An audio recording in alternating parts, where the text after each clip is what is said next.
So I'm really glad to be here and happy to be talking to you guys about grief today.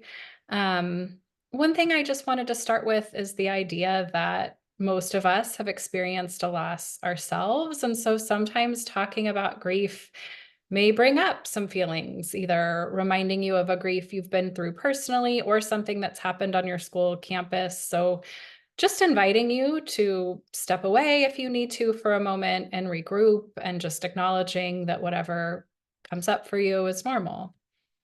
Um, Joy already touched on my background. I just wanted to highlight a couple of my experiences with grief. I started my training as a social worker at Cancer Care in New York City, working with cancer patients, and then worked at an HIV and AIDS clinic in New York City. I worked on the bone marrow transplant unit at Children's Hospital Los Angeles, and at another cancer support center in LA. And that's just kind of where I got a lot of experience working with families who are facing grief and loss.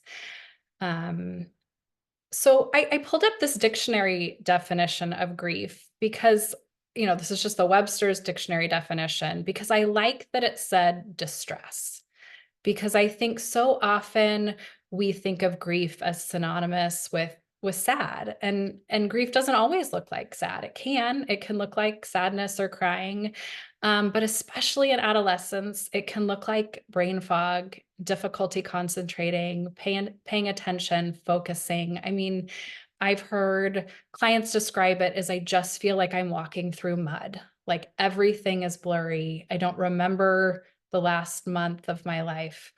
Um, Changes to sleeping and eating patterns. So maybe you might hear a student say, I can't sleep at all I want to do is sleep, or I have a knot in my stomach, I can't eat, or all I want to do is eat. Withdrawal from family and friends. Maybe a kid that was really social and outgoing is, you know, home on the couch, doesn't want to see or talk to anybody. And maybe a kid that's always been really sort of at the top of their class is now getting into trouble. So changes in behavior. So again, just thinking about this word distress when we're thinking about grief to really kind of highlight how different it can look. Types of loss, we've gone over this a little bit in your introductions, but I'll just highlight again the death of a human that's close to us, as well as the death of a pet. Especially for kids, right? This pet may have been around before they were, so a big part of their family. The loss of a relationship, whether that's romantic, a first boyfriend or girlfriend, or a friendship. They may have had a best friend since kindergarten who's ditched them for a new friend group. Divorce, college or sport rejection, ambiguous loss or anticipatory grief. So someone mentioned medical illness, chronic illness, right? This is an ambiguous loss. Like, I'm still here. I'm not going to die. I'm going to be okay. But like, my life is going to look nothing like I thought it was. And this is a huge loss. This is not what I want. This is not what I'd signed up for. Ambiguous loss can also relate to divorce, right? Dad picked up and moved to Wisconsin with his new wife. He's not dead. He's still here, but like he's gone. I don't have this person in my life that I've had. And anticipatory grief. Someone mentioned a parent with cancer that's not their treatment's not available to them. So this idea that I know I'm going to lose this person, and so I'm just sitting in this anticipatory grief. Most of us have heard of Elizabeth Kubler-Ross and her 5 stages of grief. I have a little asterisk there at the bottom because there is some criticism about these stages, whether these are her kind of anecdotal experiences at end of life versus if there's any empirical evidence to support these stages. But I still think they're helpful to talk about because they're so well known. We hear them all the time. And I think they're a good way to describe what people may be experiencing when they're experiencing grief. So denial, like, nope, I'm not even going to think about this. I'm going to pretend like this didn't happen. In my practice, I've heard people talk about after a sudden death, maybe they witnessed a crime, maybe in the witness protection program, just trying to make sense of a shocking loss. Anger, like, why me? Why them? It isn't fair. They didn't deserve this.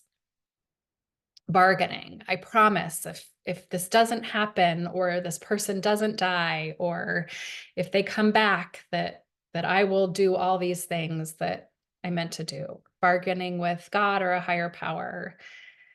Depression, obviously just not wanting to get out of bed, not wanting to see anyone, just sort of wanting to hide.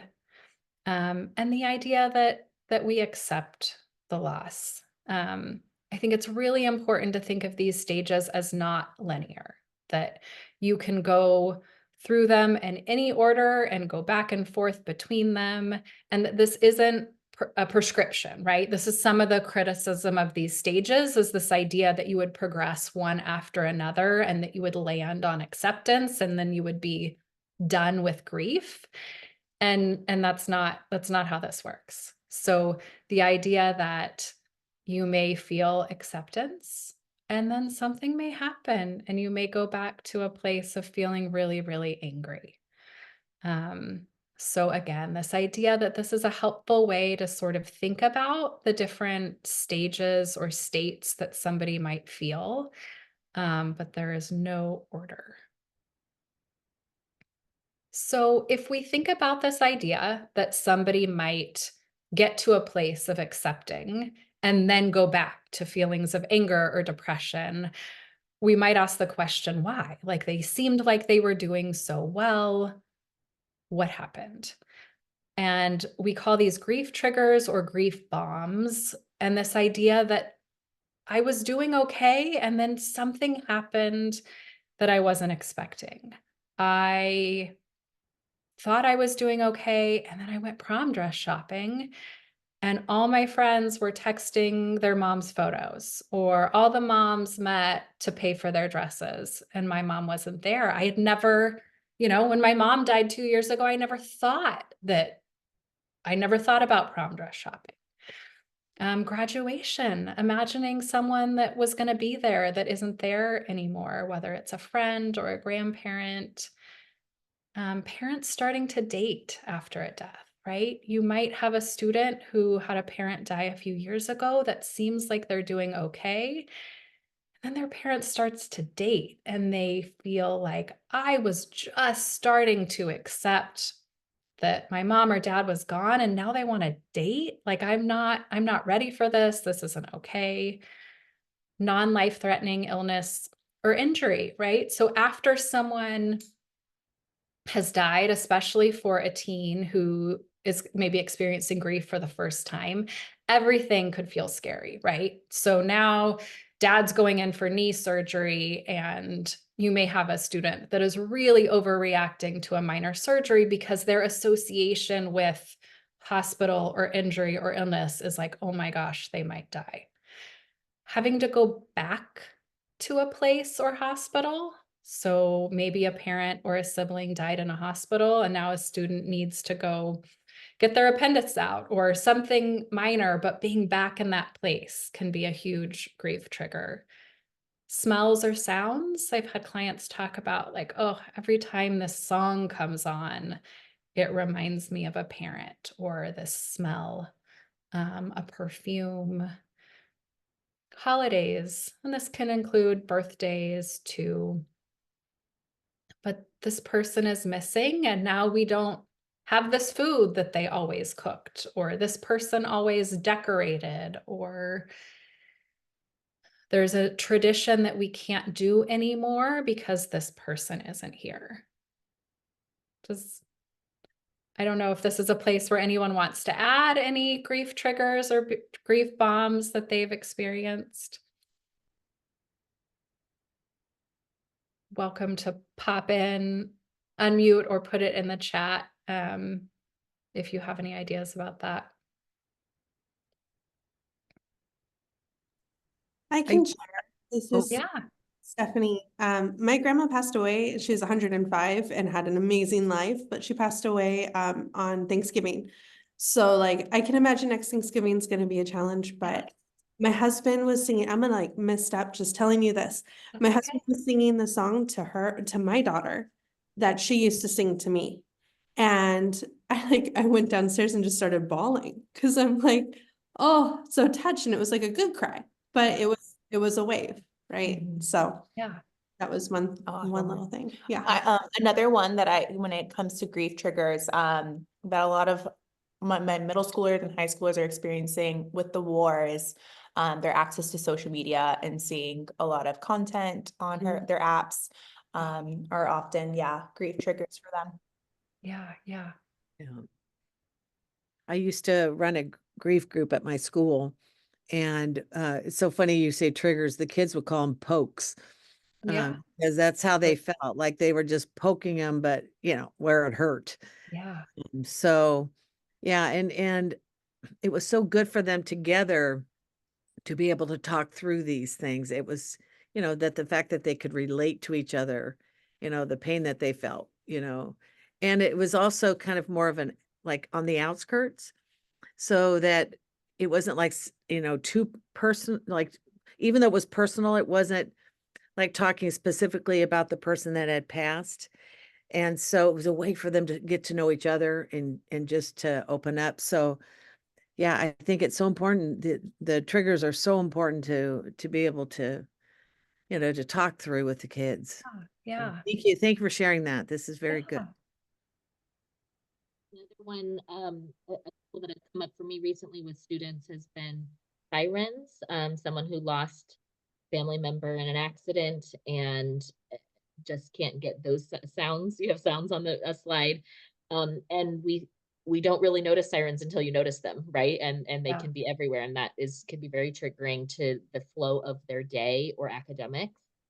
Um, and then another student who lost her father to addiction, and again, going by a place you don't realize, hospitals and treatment centers and signs for them and commercials and all of those things can be very quick triggers to this is a younger child, and she's really started to attune to how much addiction messaging or locations there are in our community.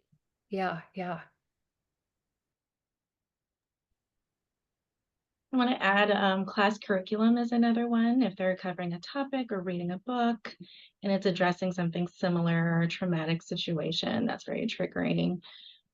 With the war, the media is pretty significant. College rejections, social media is huge on that of who's getting accepted and who's not. So Yeah. those are some common ones that we see.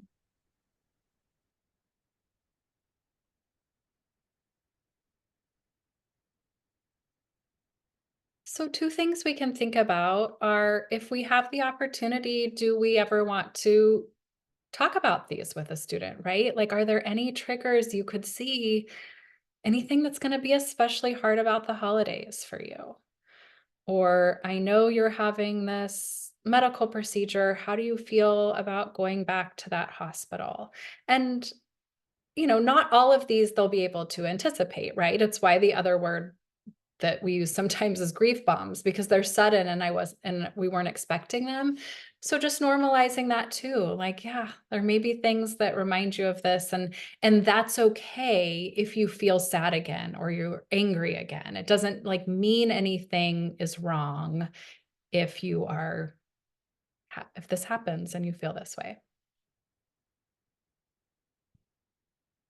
So, a few other things that are unique to teens.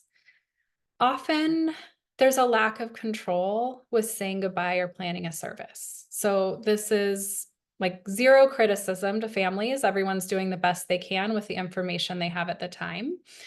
But a teen might not be invited to come into the room or say goodbye in the way they wanted to, because a parent feels like it's too much or whatever thoughts they might have.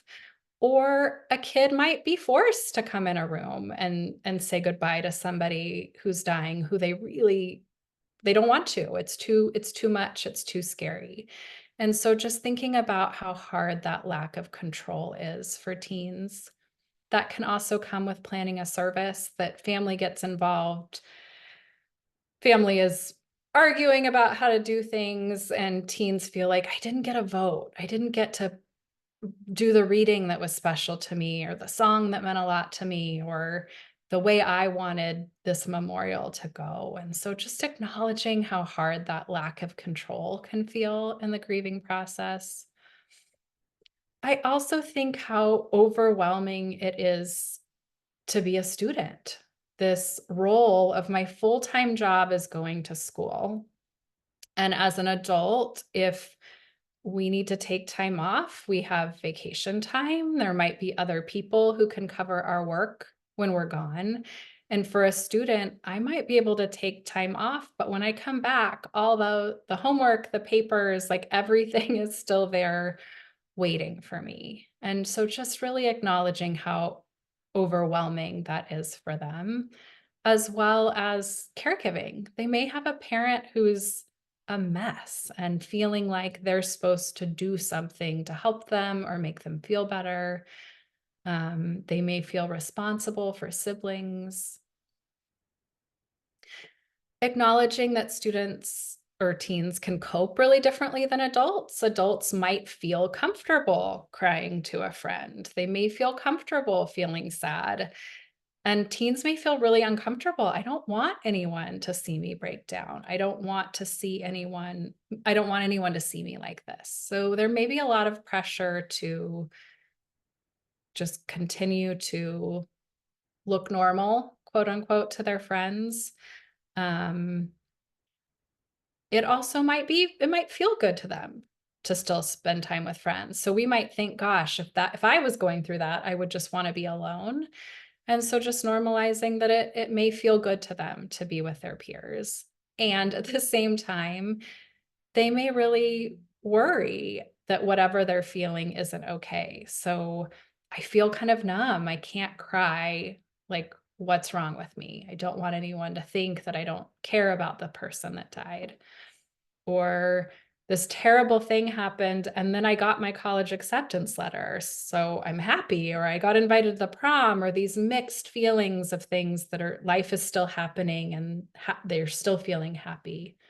So just helping them just normalize that whatever they feel is okay. Acknowledging how badly they want to fit in and not feel left out. So in my practice, I often hear teens say, I don't want to go back to school because everyone's going to ask me about it. I don't want to be the kid whose mom died or whose brother died.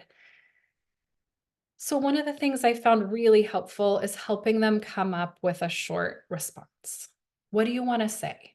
So yeah, that's going to happen. People are going to ask you how you're doing, or they're going to acknowledge the loss. Do you want to just come up with a couple of word answer that you can give? I'm okay. Thanks for asking, or thanks for asking, but I don't want to talk about it today. But kind of brainstorming with them. What's something short that you could just memorize to say when people are making comments about this loss and you don't want to talk about it? I'm also thinking about the uniqueness of community loss for teens, right? That for us as adults, a loss in our community at your schools can be absolutely awful. And I'm assuming that most of you have people outside of that community, that you have a spouse or friends or a hobby or something that takes place away from school where you might be able to go. And I think for teens, this can be so tricky because if there is a loss in their school community, there's no escaping it. It's their full-time job, it's their hobby, it's their romantic relationships, it's their friendships. Like everyone's going through this loss, and I think it can just feel all-consuming when they're facing these community losses. So just acknowledging that, how hard that is, and maybe helping them brainstorm, like, do they have a cousin or a family member that wasn't affected by this that might be someone they can talk to? Or do they have a hobby or something they like to do away from school that might feel good? Or this is a really good place to introduce the idea of seeing a therapist as well. So, what not to say to someone who is grieving? And like big asterisk here, we've all said these things. I have absolutely said these things before. So, when we know better, we do better. So, um let's acknowledge we've all said unhelpful things before. So, they're in a better place. Everything happens for a reason. Heaven needed another angel. It could have been worse. What these all have in common is you should be less sad because, or you shouldn't be so sad because. It's just really dismissive that it's not okay to be sad. And I think what we want to think about when we're trying to be there for students, or we're even trying to help students be there for their friends, is that it's okay to be sad. I can sit here when you're sad. Um, just being really mindful of that idea that we're not trying to make them feel better. We're just letting them know that we can listen when you're not okay. Please let me know what I can do to help. So this one is said with the best of intentions. I know that I have said this one before, and in working with people that are grieving, I have learned that they don't know. They are so overwhelmed and emotionally drained that they have no idea what they need. And the most helpful thing that we can do is just do it. So what to say instead? I'm going to skip down there to the bottom of being specific with help. I'm going to drop off some groceries on your doorstep, or we've gotten together some gift cards for your family, or your neighbor can drive carpool the rest of the month. If you're helping students with coping with loss of a friend or in their community, do they want, my best friend's sister died. Like, what do I do? Right? Just leave them a note on their desk. Buy them their favorite candy and put it in their locker. But just this idea of not knowing what to do, just pick something, do something small. You don't have to know exactly what they need, and they probably don't know what they need either. Some ideas about what to say instead. You must really miss them. Tell me more about your loved one. What was your favorite thing about them? Or what was the last thing you guys did together that was really special or really fun? I'm not sure what to say, but I want you to know that I care. I'm here to listen or just sit with you. And I really think that just sit with you is the most important one. It's okay to not say anything. It's okay to just sit with someone and witness how they're feeling. And they may cry, they may feel really angry. They may need a safe place where they can talk about how disappointed and angry they are, and someone's not interrupting with, well, but, or it's okay because, or at least. So just sitting and not necessarily feeling like you have to say anything. I'm curious if this is another place where anyone would want to jump in with anything that someone has said to you in your life, or you've heard said that was not helpful, or anything that you wish someone had said to you.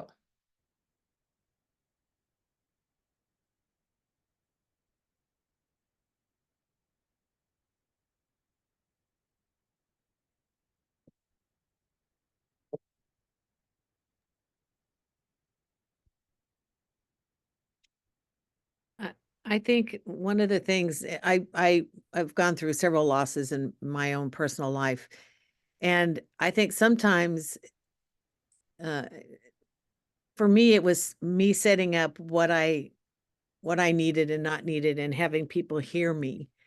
It actually did help, but also sometimes no acknowledgement is painful too.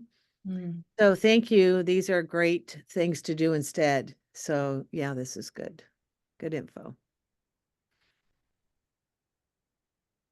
I think on a school campus, often we have exactly like you're saying, staff who may or may not be aware of what happened or the extent of it, and want to do something supportive or avoid the topic in order to support the student, right? Out of goodness of their heart, they're thinking, I'm just going to let them come back and not say anything, which, as you pointed out, can be painful. And so that's a really interesting thought. I think also the idea of letting the fact that the students don't know what they need because some of them have never been through a loss like this, and they just don't have an answer, and they're very unlikely to come back and say, oh, I thought of what we need groceries delivered, right? Yes. So to let them know, I wonder if it would be okay with you to check in 2 days, or would you like to meet the same time tomorrow? Those kind of things where we operationalize it for them Mhm. and let them know that for the time being, we will initiate that support. Because if we well intentionally say, um, I just wanted to let you know, like, I'm here to support, let me know what you need, very likely the student may or may not come back anytime soon, Mhm. until it feels like it's crisis point or the grief is just so heavy they don't know what to do because they Yeah, haven't been yeah. releasing it. So I think we can support that. And then I'm also making a mental note to note on my calendar anniversaries, which our staff do a really good job of recognizing, because particularly for students who have lost a parent, some of that family planning gets lost, right? If mom passes away, nobody's remembering the dates in the same way as maybe their parent was. And so to put student's birthday on your calendar and the anniversary of their loss feels potentially really important, Yeah, absolutely. so we can recognize it.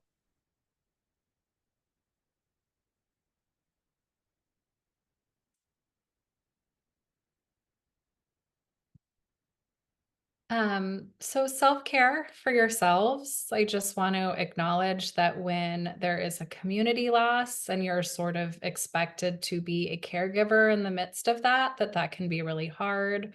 Or when you're just being inundated with multiple losses, it's really overwhelming.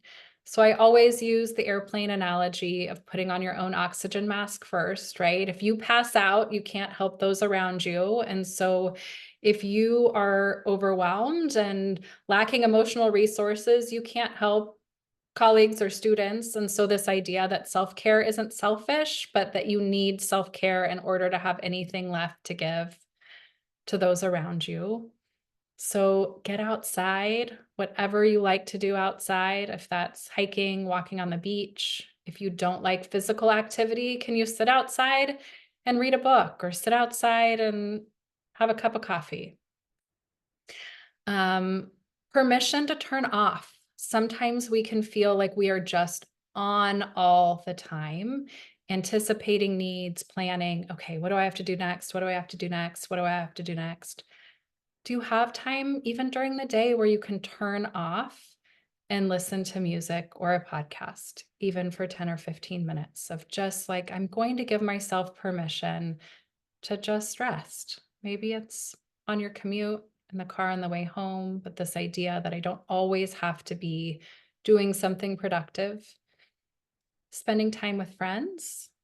If there's a community loss, that may feel good to spend time with others in your community who have gone through the same thing. It may also feel good to reach out to somebody who isn't in your community, where you feel like you don't have to be strong and they can be there to support you. Plan a vacation, get away. And this can look extravagant. If you have the time and resources to go somewhere for a week, great. And if you have time to go for a weekend, great. And if that's not an option, maybe a day trip. Maybe you think about some place that's driving distance that would feel adventurous or relaxing. And this idea that I'm allowed to take a break, I'm allowed to turn off, I'm allowed to go do something where I get to rest and relax. And permission to ask for help, that I'm feeling overwhelmed. I can't do this. I think I need to talk to an administrator or a therapist, or let someone know that I need more help with how to deal with this. And lastly, these are some resources for you guys. So Our House Grief Support Center in LA is where I did my grief specialist training. They have great resources just on their website, articles, things you can click on to just read more about grief. They still offer their grief specialist training if that's anything anyone's interested in. They also have a free summer camp for kids that are grieving. It's for ages 6 to 17.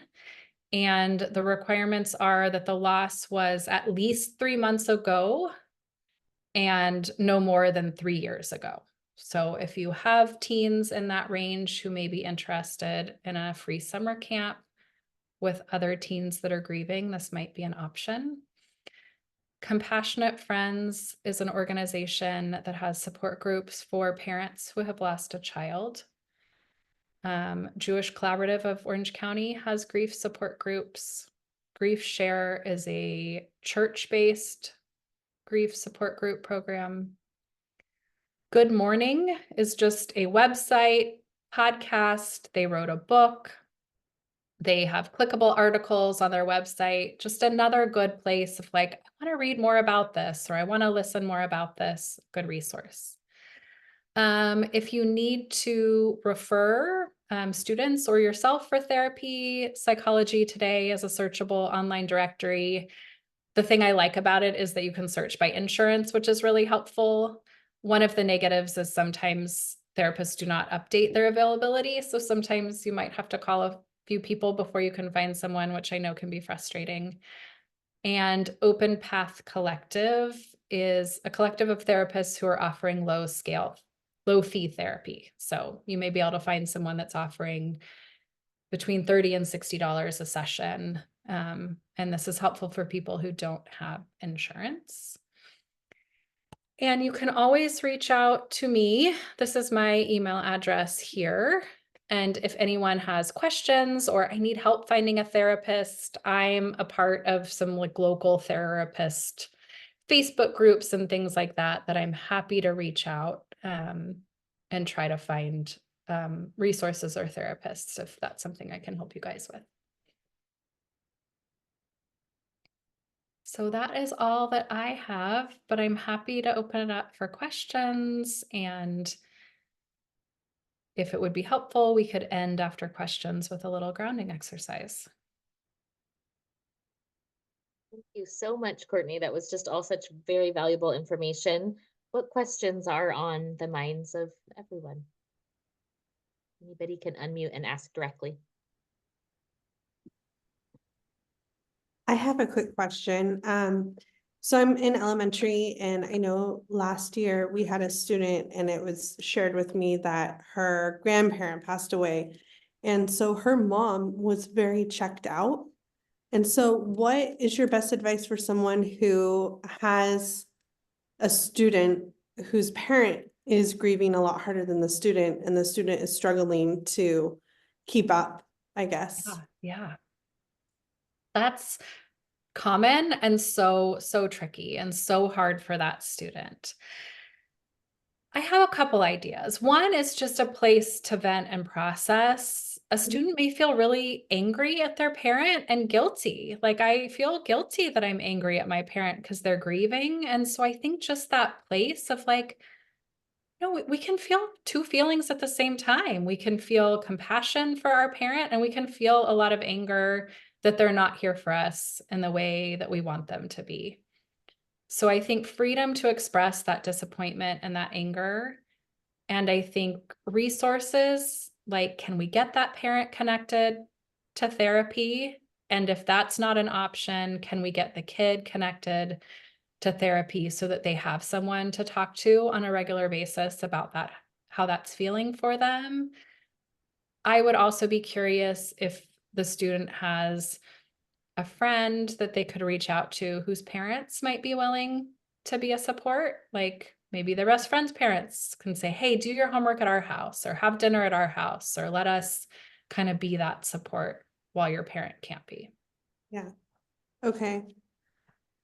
Yeah, this student ended up staying with someone who wasn't a good influence, and this is whole backstory, too much for right now, but I want to make sure I'm prepared for the future because I'm sure Yeah. it'll happen again. But you're right. Those students are really vulnerable Mhm.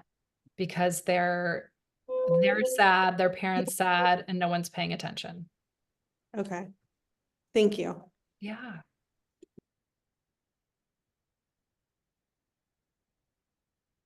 Courtney, I'm wondering if you can mention any suggestions for students that are struggling with the fact that maybe their last interaction with their loved one was difficult.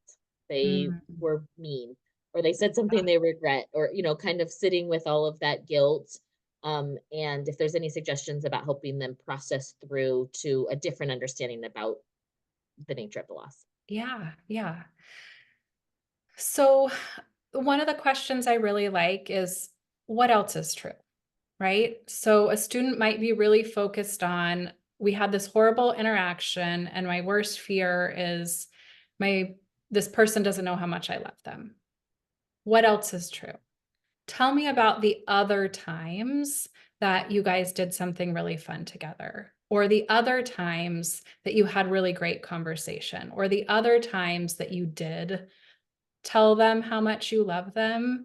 And can we bring them to a place where they can, maybe find that, whoa, actually, this list is a lot longer than that memory or that interaction.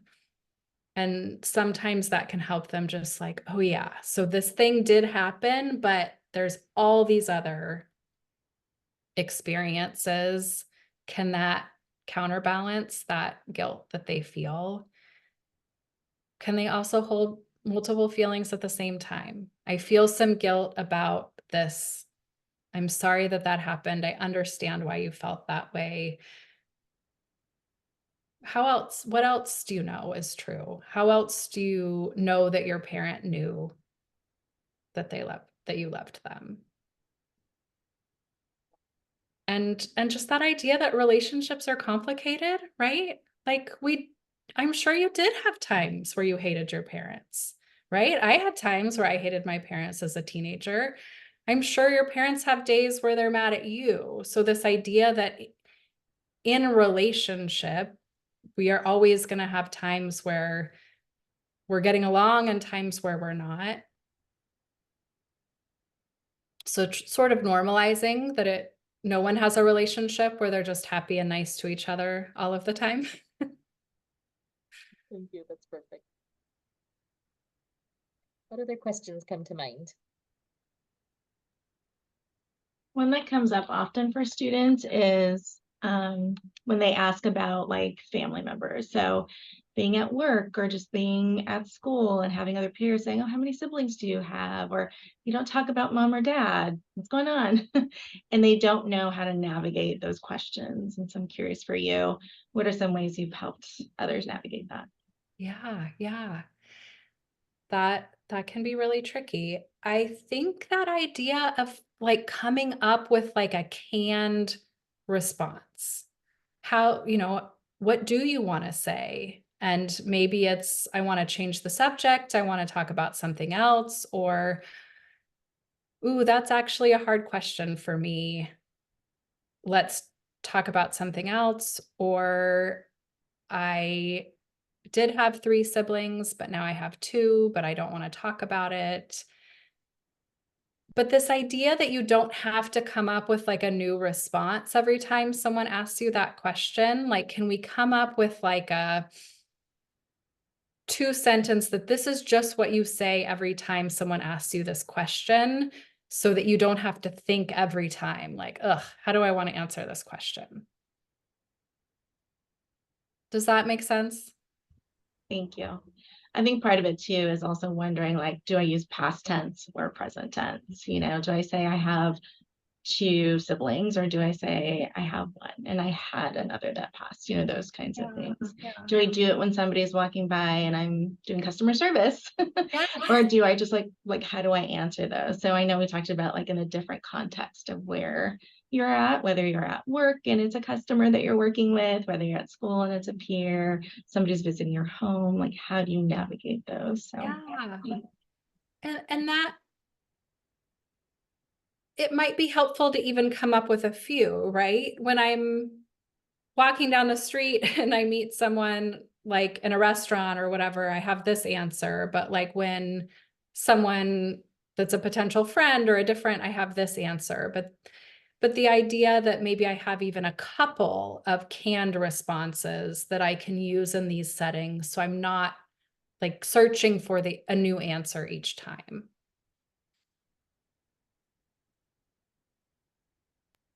Thank you. And just being able to say, like, you know, I'm not comfortable talking about it, as you said earlier too. or- Yeah, permission to say like, I don't want to talk about that today, or I don't want to answer that question. Thank you. Know that it's noon, and that's how long we've reserved with everybody's very busy days and lunchtimes coming. But Courtney has so graciously offered, because of the depth of the topic and the heaviness of it, that if anybody would like to end with a grounding activity, we can do a short activity. So feel free to log off if you need to, and we so appreciate you being here. And as Heather said, our next meeting will be in March related to ED.